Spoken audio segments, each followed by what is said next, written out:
G'day guys, got a bit of a follow-up from those GPZ-7000s, and there is a comment here, but whoops, just kicked the camera. If you don't go looking, you'll never know.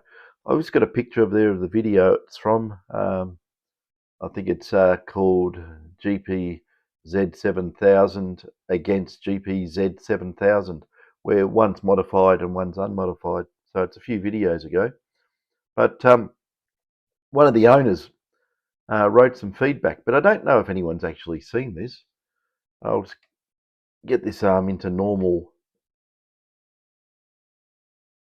view. Still a little bit big, so we want to get down about that. That'll probably do us. But if you can't read that, I'll read it anyway. It's from Steve, and Steve says, it's 5 days ago, and this video is going up on May 6th, so yeah, so it's not that long ago. It says, "Hi Woody, having been able to get out this weekend and do some initial trials on some of my old patches, I can honestly say that so far your experimental modifications to my 7000 have been terrific.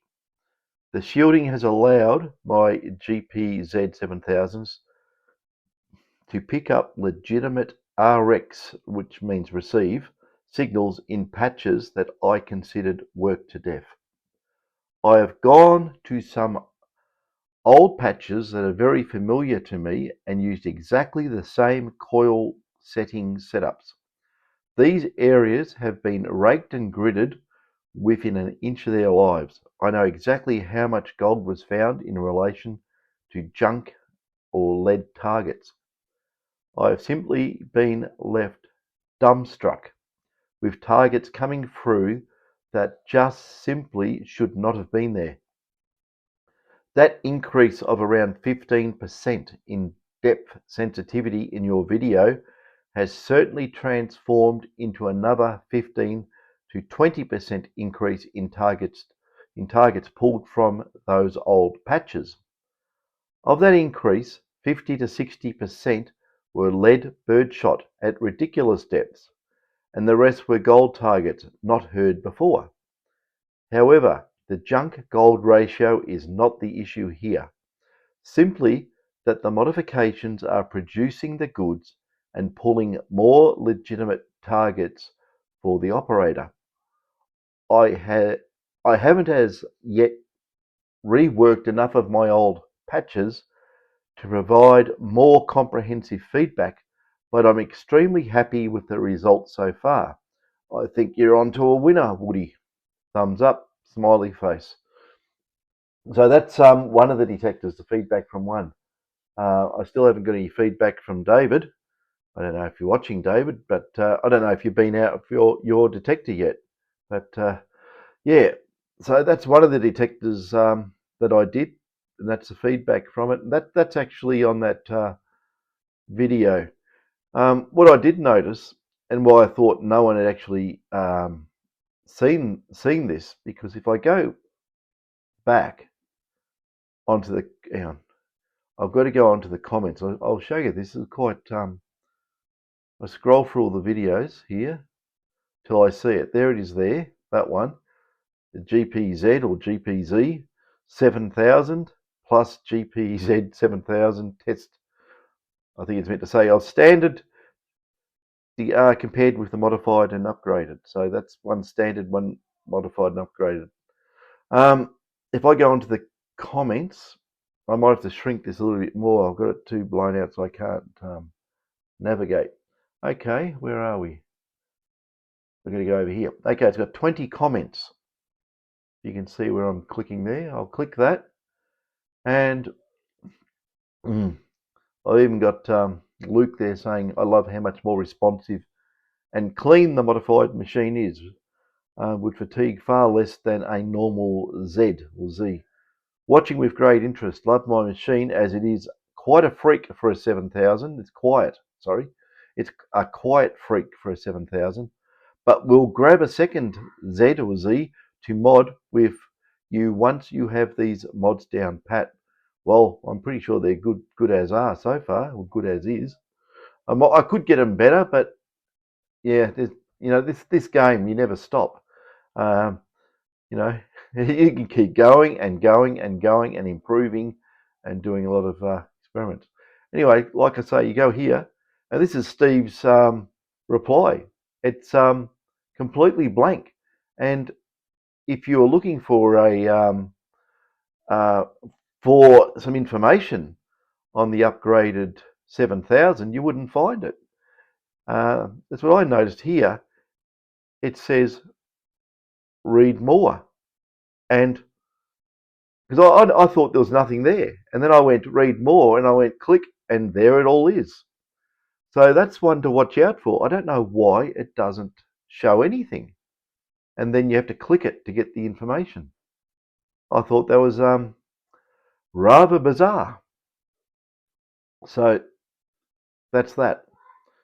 Um, so yeah, that's the only feedback I've got from a non-related party on the 7000.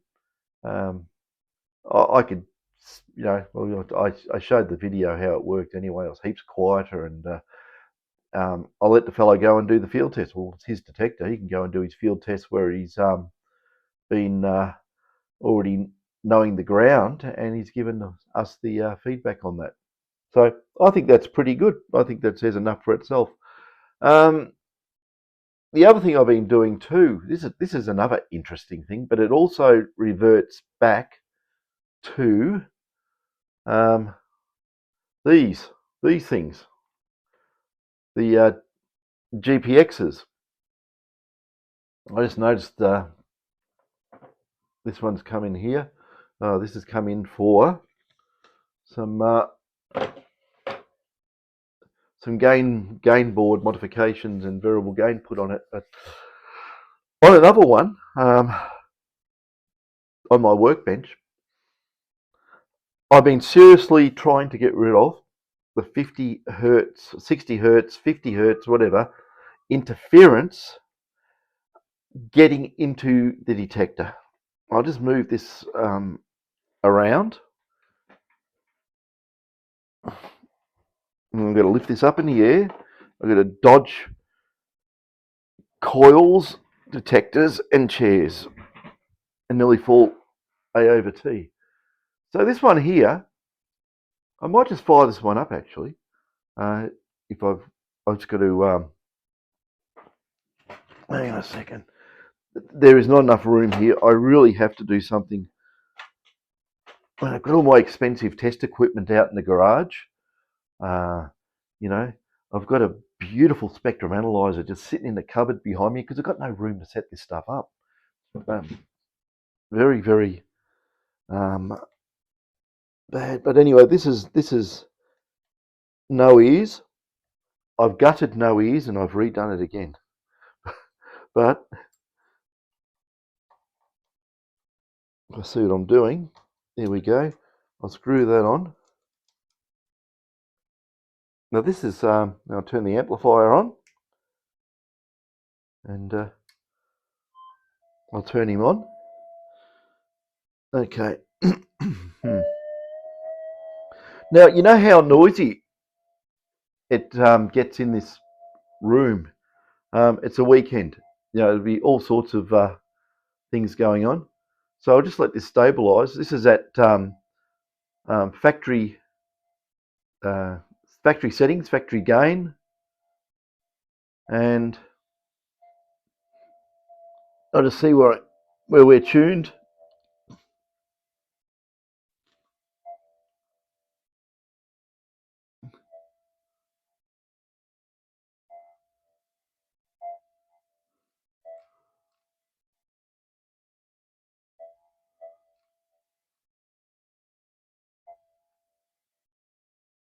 Okay, I got a factory setting of 216 on the manual tuning, but this one here, I've done some.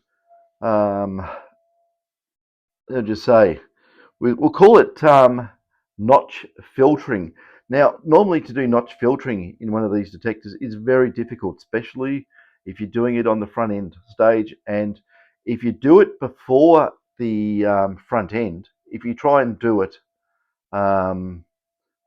basically as a signal's coming in and say, oh, I'm going to knock out all this noise, you're going to lose a heap of your signal and you're going to miss targets. You cannot do it. Now, trying to do it in an analog fashion after the preamplifier is also going to introduce problems as well. You've got to have the thing very, very balanced.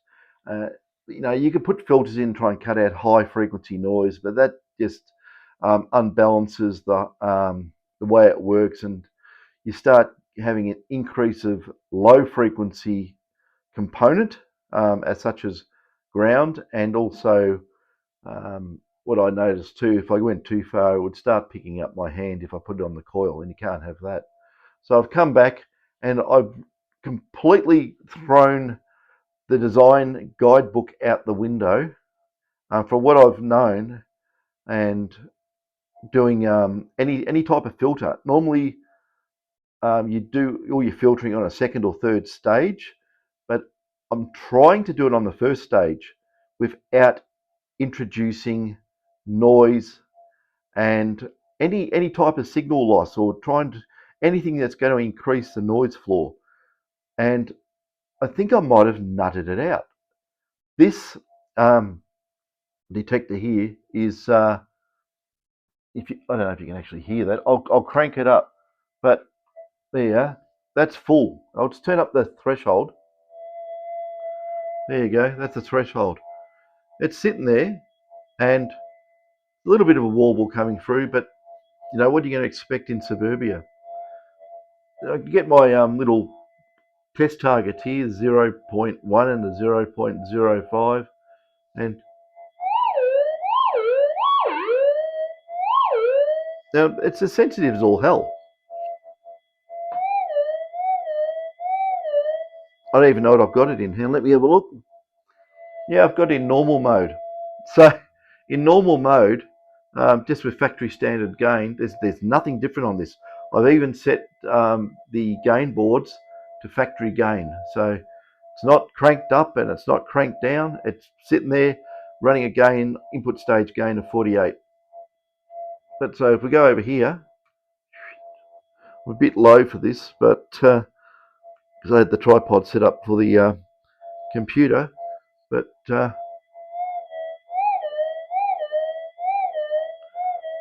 that's going to cause all sorts of funny errors looking at that. So yeah, anyway, it's just basically, I'll put in enhance. I'll click it over to enhance. You can have a look at this. I like keeping you guys informed of what's going on in the detector industry. These old detectors, I keep saying this, these old detectors are great. You don't have to have special chip coils. You can use any damn coil you want. And we're getting these detectors working a hell of a lot better than when they first come out. I'll tell you that. Really, really. And that threshold is driving me bonkers. I'll just turn it down and I'll grab that. I think that's in enhance if I counted my switches right. I'm not looking at it, so I'm just going as such. But if I want to spin around here, go up there.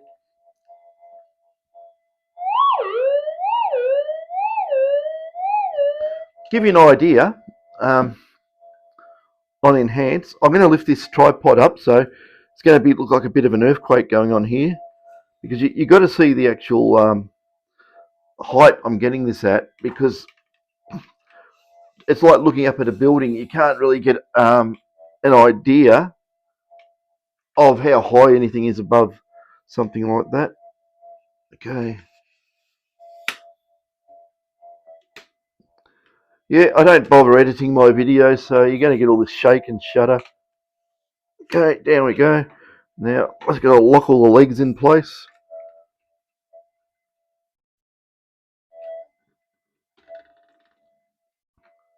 Well, now I'm too high up. Wasn't watching what I was doing. I'll Open that up, like so.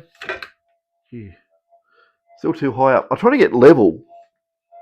Now, here we go. This is unreal doing this. I'm trying to get level, so then if I get level, it's accurate with what you're seeing. So that's probably about right. It's going to lift up the angle a little bit. So about right, somewhere there. How's that? We're looking right across the coil.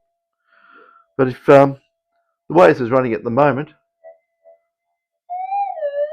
normally you can do this on your own detector. Normally, on a small target, you're lucky to get it above the ears, well, the lugs of the coil.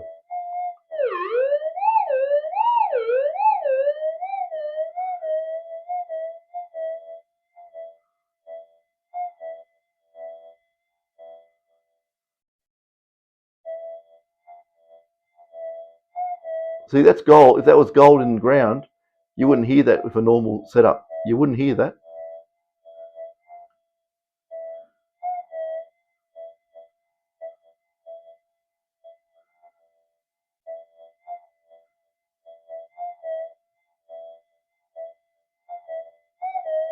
I'm not even near the middle of the coil. I'm looking at the back of the camera, and it doesn't give me a perspective. Like it's one eye on the. I can't get a field depth perception looking at a camera, so I actually have to sort of move my head around and look. But yeah.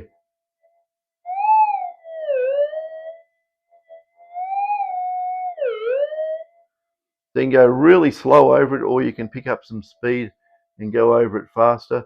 And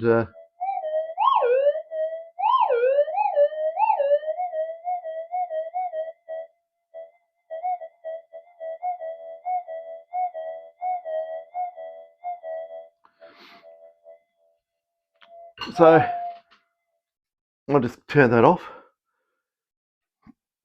Back round. Now I'm too high up. Tell you what, the people who do video blogs and things for a living, you know, if they're using tripods and that, my God, trying to change things all the time, they must go nuts. The editing studios must be flat out, or their own editing studio. But yeah, that's where we are with that's 4500. I've got some other things I'm experimenting with as well. Um, all in the circuitry of these detectors, and I got these new transistors, new field effect transistors in for these detectors, and they're good. They're nice and quiet. As such, they got a very low on resistance, and you know, all the specifications of these devices are really good, except the gate capacitance is a little bit high for my liking. And with the way these detectors work, you can get signal. Well, you do. I'll say this: in any of these detectors, you actually lose signal via the drain to gate capacitance, and also the source to gate capacitance, because the signal will have to be on both points, won't it, in relation to the gate, and the gate is a capacitor, so there is a little bit of signal loss on very fast transient. Well, shouldn't really call them transient because they're what you're looking at, like very fast um, pulses, very fast um, signals that are high speed and very momentary. They can get rounded off by the gate capacitance through the MOSFET structure. So then I actually went and looked at these. Well, it's getting right out there. I was looking at all these new GaN FETs, but for what they are, these things they're all made for the electric vehicle industry and not made for metal detectors. So you're looking at devices that want to switch, 60, 200, 500 amps. It's not going to cut it with one of these detectors. You'll lose the signal you're trying to recover in all that you know material that's used to switch that much. It'll just be lost and unrecoverable just in the device structure. So then, I was absolutely. I spent days on this actually, doing all sorts of investigations, looking what's around, what you can get, what's on the horizon, and eventually, eventually, I think I found something that is going to work an absolute treat. Because what has happened in the world is that all these detectors, um, they for many many years we've all been using the Hitachi devices. Well, Minelab use them. That's the 2SK1334 BYTL something or other if you really want the full part number. But yeah, um, and yeah, Renesas is not making them anymore. It was the last buy, so hope Minelab's gone and bought a few million of them if they're still using them in the front ends of their detectors. But I have come up with another candidate really left field, and it actually has better specifications than that 2SK 1334. And if it has better specifications, especially in the area of on resistance and gate capacitance, which means there should be more signal recovery using these new devices. I've got to get some in and I'm going to try them out. And if they work as good as I think they're going to work, they look good on paper. If I start doing the modeling on them, it looks really good.